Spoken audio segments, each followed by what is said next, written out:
এয়া হৈছে মই উপস্থিত আছোঁ বাঘমাৰা পুখুৰী। ৰাতিপুৱা আহিলোঁ, ইমান সুন্দৰ দৃশ্য চাওকচোন। বৰ ভাল লাগিছে মোৰ। ৰাতিপুৱা অহাৰ পাছত মই ইমান ধুনীয়া সুন্দৰ দৃশ্য এটা উপভোগ কৰিছোঁ আৰু আপোনালোকলৈ বুলি আগবঢ়াই দিছোঁ এই ভিডিঅ'টো।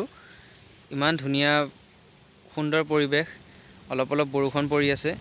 লগতে আমাৰ মঙলদৈৰ দৰং জিলাৰ মঙলদৈত বাঘমাৰা পুখুৰী, আপোনালোকে সকলোৱে শুনিছে নামটো, আৰু যিসকলে শুনা নাই এবাৰ মই আপোনালোকক এই পুখুৰীটো দেখাইছোঁ। ইমান ধুনীয়া পুখুৰী।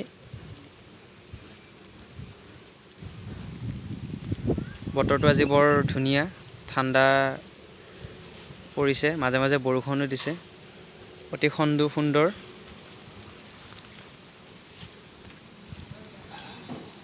এয়া বগলীটো উৰি গৈছে ইমান ধুনীয়াকৈ। বগলীটো গছত বহিছে আকৌ।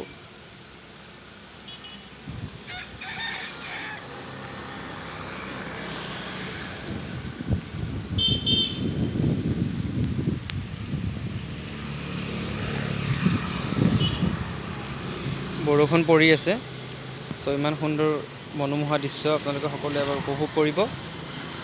আজি আপোনালোকলৈ এই ভিডিঅ'টো আগবঢ়াই দিছোঁ। ধন্যবাদ।